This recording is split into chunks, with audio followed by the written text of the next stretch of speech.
111-94 is the final. The New York Knicks save their season for now.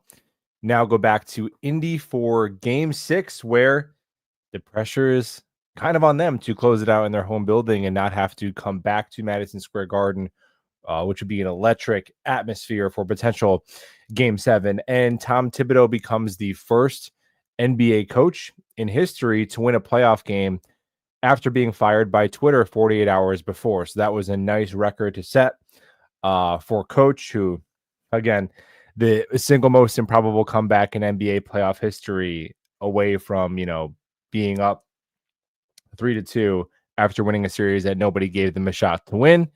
So probably shouldn't fire that guy. But we'll see how the rest of the series goes. The biggest difference in this game between the loss on Tuesday night was just simply the defensive intensity from the jump. You could talk about rotations and who's playing well, and this guy needs to play over that guy, and who should they run the offense through in certain situations.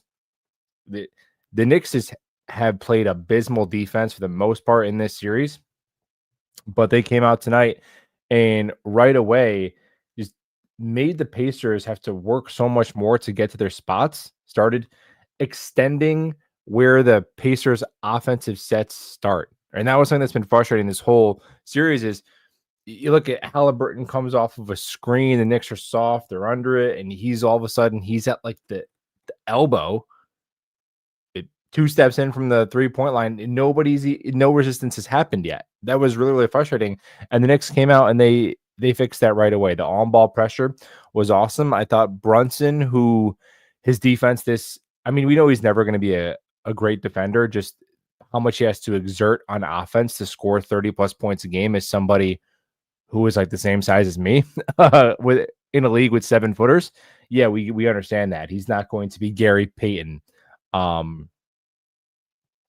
on defense, but I thought he was better tonight in terms of just those little showing, right? They were really, really good at being disciplined defensively, when to show, when to stay, when not to fall for the pump fake. Just as an entire team defensively, it was awesome. And it turns out these Pacers, although they're still a very good shooting team and they did miss some open ones they normally make, if you play defense, their field goal percentage suddenly drops. So that was really good to see.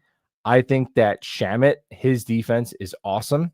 Josh Hart was good to kind of close it out. He had a couple of baskets and some free throws down the stretch, but it's still not quite Josh Hart's series. It's just not. And maybe that'll change if they somehow make the finals. It doesn't take away anything Josh Hart has done. Josh Hart is a big part of the reason why the Knicks are even here this far, right? But it's just not his series to be playing 35 minutes a night. And I think from what I've seen through now 5 games, Shamet should be playing more minutes than Hart, in my opinion, because although Hart's still giving you that great rebounding, I think he had another double-digit rebounding night tonight. He did, with 10 rebounds, 12 points, 4 assists, but he still had a couple of just completely unnecessary turnovers. But more importantly, Shamet is adding much better shooting and much better defense. Neither one of them are. Hart's probably a little bit of a better playmaker in transition, but Shamet's not giving you the turnovers. He's giving you the defense. He's giving you better shooting, which I think really helps your spacing, especially the ability to catch and shoot, because with Hart, with that unorthodox release, he really has to be wide open and get to set, where Shamet just needs a little pin down screen, a little bit of space. He could set, he could shoot. So Shamet is somebody who I think should be playing more. We had Landry Shamet chance at Madison Square Garden, just like we drew it up, right? His defense has been phenomenal. I think Wright defensively was really good again. McBride is scrappy for his size defensively. And even Towns was a force in the first half. Offensively, he was brutal in the third quarter, and then had a couple buckets to close it out. But in the first half, he was unstoppable. I think he had 19 points in the first half, or at least at some point early in the second half, he had 19 points. They still can't stop him going downhill. He's got about 2 dribbles until a double team comes, but just get him at the top of the key and let him drive and go to work, because it's pretty much just been a bucket or a foul. It feels like 80% of the time when he's driving against this Pacer team. And as they collapse, that's going to give you kick out opportunities for your shooters. And I think what Tom Thibodeau has done a really good job of, when the minutes that Brunson sits, the Knicks really need to stagger Brunson and Towns minutes, because they're both going to play majority of the game. So they're going to be on the floor together a ton, but obviously you don't want both of them sitting. I know they had to because of foul trouble, but when Brunson's off the floor, the non-Brunson minutes in this series, just run the offense through Karl-Anthony Towns, right? And then when Towns is sitting, just run your offense through Jaylen Brunson. Right? It seems pretty easy. So this was just an eye-opening performance of, hey man, the Knicks are just as good as his Pacer team. They're just as good. They can beat them 2 more times, but got to take the next one in Indiana. I mean, the Pacers were sloppy in this one. It felt like an inverse of the 19 turnover performance the Knicks had on Tuesday. The Pacers had 20 turnovers in this game, and the Knicks had some opportunities to get out and run. I still think a slower pace helps the Knicks. There was a couple times where it's frantic, and Anunoby picks up a ball and tries to fast break it by himself. Josh Hart a couple times. Like, you're the Knicks, you get a turnover. I mean, just dribble the ball up the court, get into your set, get to the foul line. That's when the Knicks are going to be at an advantage in this series, right? They're not going to be at an advantage trying to run and shoot with the Pacers. So the Knicks dictated the terms of this game. You absolutely love to see it. And at least Halliburton with a complete no-show. 8 points, 6 assists, and 2 rebounds to follow up his triple-double. So, and Brunson just came out on fire. The energy was there right away. You knew how this game was going to go. Like, either they're going to come out and fight super, super hard, or they're going to lay down and die. And Brunson came out with a 14-point fourth quarter, another 30-plus point game, tipped in 5 assists, 5 rebounds. And nobody was really terrible in this one. I think Hart was kind of frustrating, but he wasn't terrible like he was the night before. Bridges still hasn't found the 3-point shot this series. The mid-range came back a little bit in this one. There's still some opportunities, and I know it's not his game, where Bridges has some opportunities to the lane, and it's like, just go up to the rim. Just go up to the rim, dude. It's been a pretty easy whistle in this series. You're often matched up with Halliburton. He was guarding him a decent chunk of this game, so go at him. But other than that, man, it was a really good all-around performance. And this Knicks team that supposedly had no depth, or the depth hasn't been used, they're playing just as many guys and just as many bench minutes as the Pacers, and these guys can play.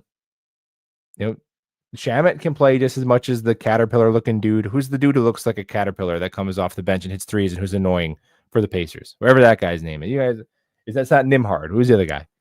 Whatever. That dude who wasn't good today. Shamet's just as good as that guy. Josh Hart comes off the bench. He's just as good as Benedict Mathurin. All right. The biggest advantage the Knicks have in this series, though, to be honest, is when Cat is cooking versus Miles Turner.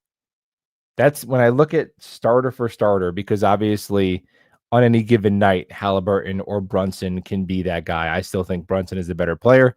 I'm a Knicks fan, but I still think Brunson is the better player, although Halliburton is awesome.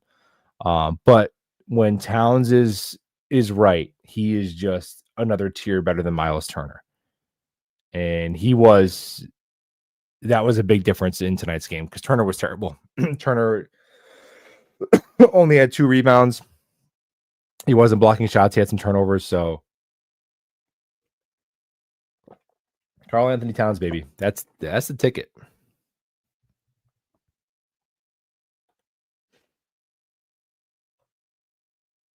Go New York, go, says Jeff. Yes. He still sucks. Who? Remember yeah. Josh Hart turnover machine is confusing. Yeah, they're just they seem all of them seem the same. Every Josh Hart turnover in this series seems like the same one. Very frustrating watch.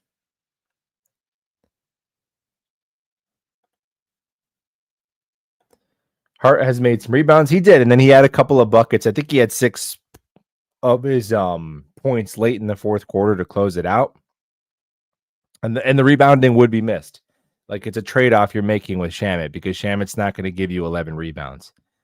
And I'm not saying don't play Hart. It's just how many minutes did he play tonight? 34. Where Shamet played 14. I just think that gap should be a lot smaller. You know, maybe like Hart plays 25 and Shamet plays 20. You know, like almost even, I would say. But Thibodeau has hard eye emojis for Josh Hart. It's like his adopted son. It is what it is. Win every quarter. Did we? That's pretty impressive. OG was awful on offense. Yeah, he was. It's just he doesn't really have like his pull-up 3-point game is okay. It's just when he drives, there's not much of a plan. He just tries to kind of be stronger, but then when he gets to the rim, he's not super tall. He doesn't really have the fadeaway like Bridges, so he just tries to out-athlete you with Anunoby. But Anunoby, Shamet, Wright, Robinson, those are the guys who are playing defense. Anunoby's been good on defense throughout the series. Bridges, much better on defense tonight. Bridges was terrible guarding Halliburton on Tuesday, so Bridges stepped up on defense. But yeah, I'd agree with that.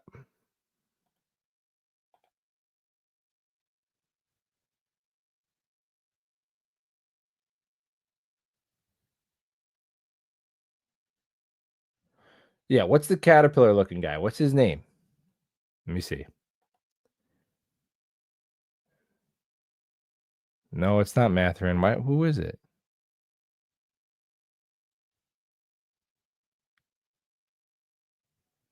Shepard. Ben Shepard. Yeah.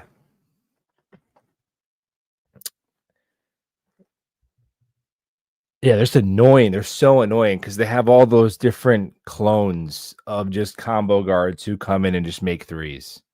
Very frustrating team to play. I really want to beat the Pacers, man. I really hate Halliburton. He's a very good player. I'm sure I'd love him if he was on my team, but I hate him. And I want the picture of him doing the Reggie Miller choke thing and doing the Jalen Brunson 3-point celebration. I want those pictures to go viral when the Knicks come back and win in 7.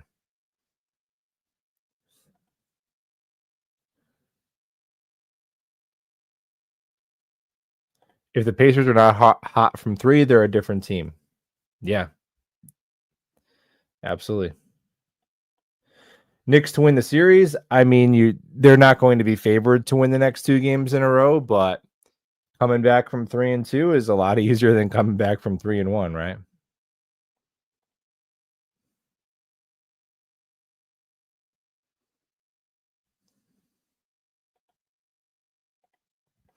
They need Caitlin Clark. Well, we're going to have to make do with Landry Shamet.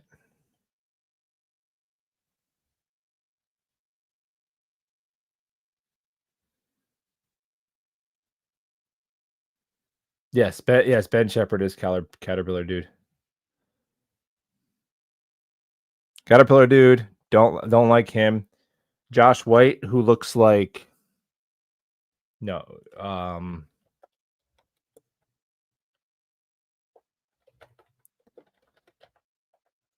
Derek White from Boston, who looks like Pinky in the Brain. Don't like these weird guards who give us a hard time. These weird looking dudes. So we defeated the Pinky in the Brain looking dude. We got to take down the Caterpillar looking dude. Could you imagine having a conversation a playoff conversation about the Jets. No, see, well, that's why I like the Knicks, because like I'm rooting for them like hell. I really gonna be bummed if they lose. I'll be super excited if they win. But if they lose, it'll be like a one day, like by the afternoon of the next day, I will be over it. But Jets playoff games, I'm still not over some of it. I'm still not over Pittsburgh. I'm still not over that loss in Pittsburgh in 2011. Never. I will never be over it until they win the Super Bowl. So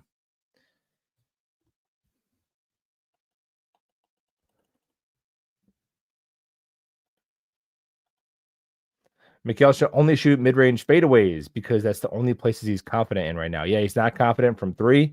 He doesn't want to go to the basket and get contact. But yeah, that little midi around and then the free throw line area, that's always been his game.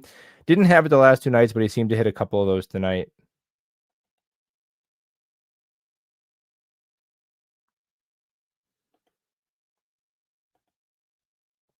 Pacers had no pace tonight. Cat for tight end too. Yeah. Cat is the most. It's funny because he's very skilled and obviously has like good balance and good footwork and makes these all kinds of off-platform spinning moves, but he also looks so clumsy at the same time. He's like the most clumsy athlete.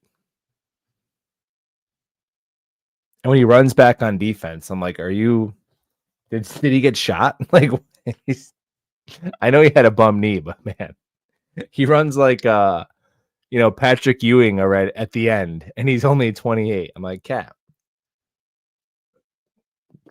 But he's a force, man. When he's attacking the basket, they have no answer for that.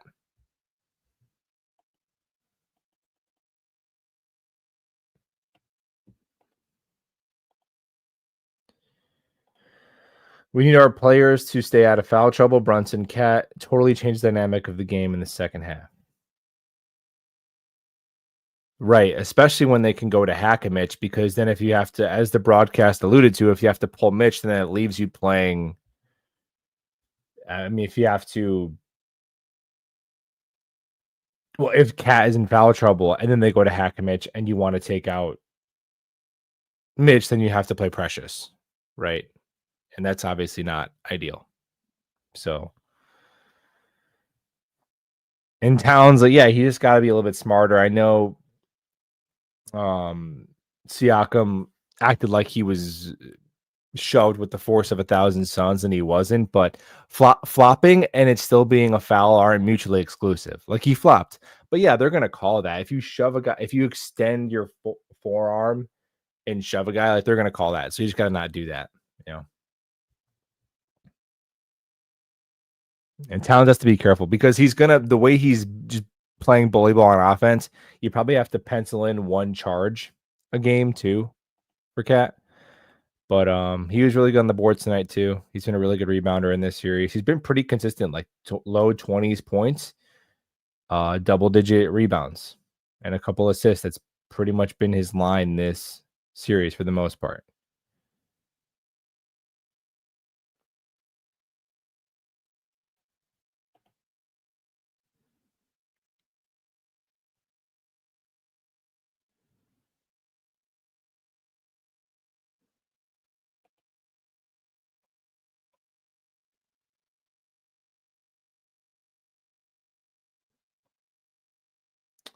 Tibos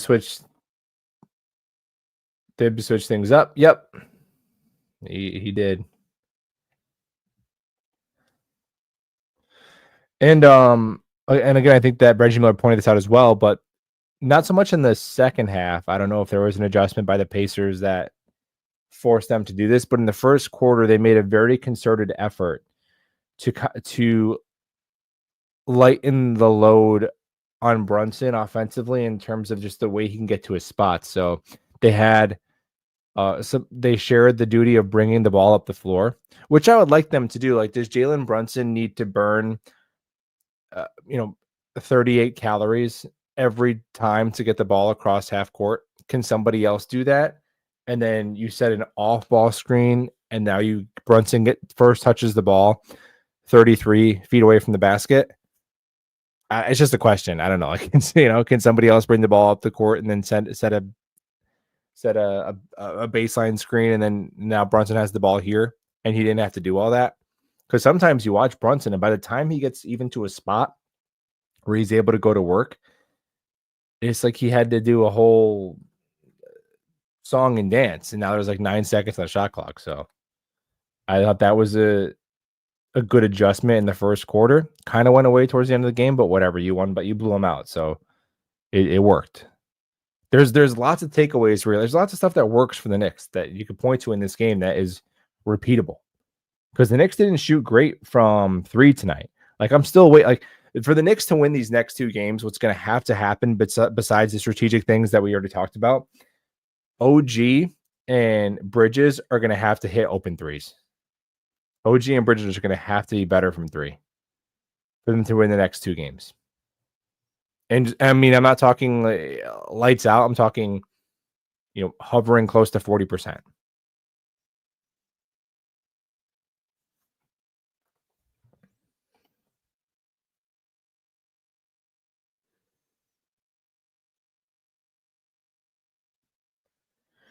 Yeah, Mitch and Cat, and then keeping them in there, because what happened the other night is he started Mitch and Cat, but then he took out Mitch right away and put in Josh Hart, and it's like, Tibbs, this is it's like the Office meme where it's like it's the same picture. I'm like, it doesn't count if you don't actually play the lineup, right? He goes right back to his old lineup. Yeah. Because it makes you such a great rebounding team as well when you play both Mitch and Cat together. What are your thoughts on Tibbs coaching? I'm seeing the narrative change to some game, even though he is doing the exact same things every game. If the team performs, he is a genius. When we suck, he's dumb. Well, I think that is coaching to some extent, but I think there were defensively attacking the ball more and being more aggressive to try and fight over screens and not being as soft. In the first quarter, giving Brunson a lot of off-ball screen opportunities and giving Shamus some run. I think those, and now he has fully phased campaign out of the rotation in favor of Wright.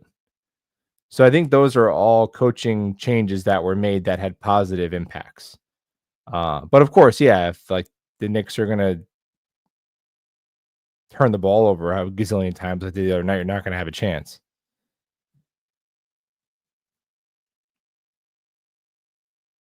With Thibodeau, it's not that I don't see the frustrating things that he does. I do. But I think people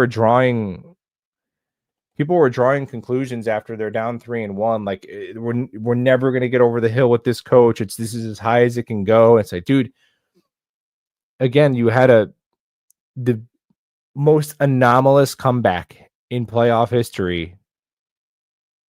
And that is the difference between you being up 3-2 and down 3-2 in the Eastern Conference Finals. This is after you won 50 games for 2 years in a row. First time in a gazillion years. And then you won a playoff series. You gentlemen sweep the Celtics, and you blow them off your own home floor. You dispose of them when you were one of the biggest underdogs in the entire NBA playoffs in that series. And now you're heading into a game 6 against the Pacers team that you've played, for the most part, pretty evenly. And the Pacers have been since, midway point of the regular season, the Pacers have been one of the best teams in the NBA. So I don't get it. It's like, I could see it with Mike Tomlin with the Steelers, where it's like, okay, it's been 8 years since we advanced the second round of the playoffs. Okay, maybe you've reached a ceiling. But with Thibodeau, with the first year of a new core, they're still alive in the series where if you win it, you go to the finals. So I don't see how we have sufficient evidence to say you're never going to win the finals with him. And the Knicks roster is very good, but it's not a super team. I think they have one great player. They have one great player, and he's not a top 5. He's not he didn't win the MVP. He's not Jokic or Giannis. He's not prime LeBron. They have one great player. So if Thibodeau is a bad coach, he is the best bad coach I've ever heard of. I guess I'll put it that way. Like, I'll put it this way. If the Knicks move on, let's say if the Knicks lose in Indiana and they move on from Thibodeau, I don't even need to see who they will replace him with.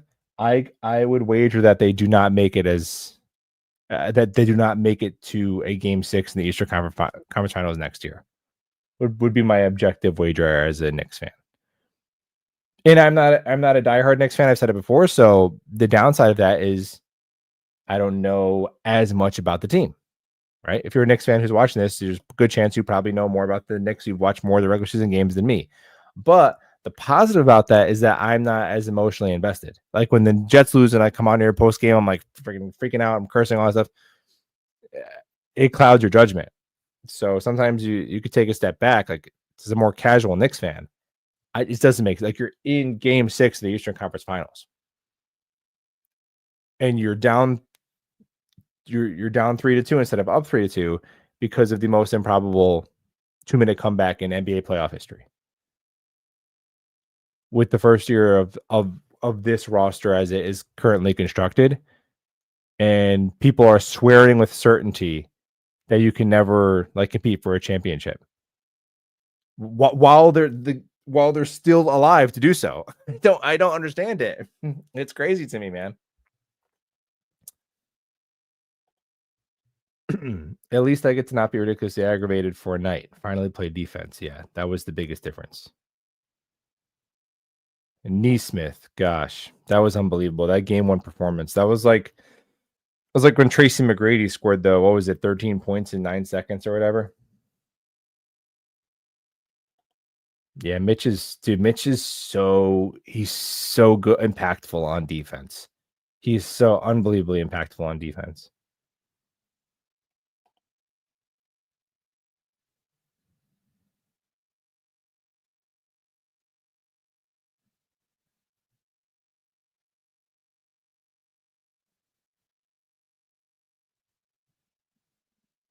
Yeah, the Bridges trade is objectively horrendous.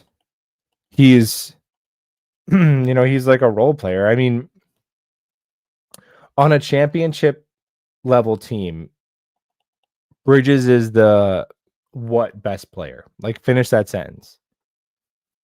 I think on a championship level team, Mikal Bridges can be at the absolute most, probably the 4th best player on your roster. That is when he's at his best. So that's not really a player you needed to trade that much for, but that's what's done is done. So I can't really worry about that. You just hope that he plays up to his best game is all you can ask. Like OG Anunoby is paid a gazillion dollars. Is he worth that? No, that's how NBA contracts are. But if both of those guys play up to their potential, the Knicks can win this series.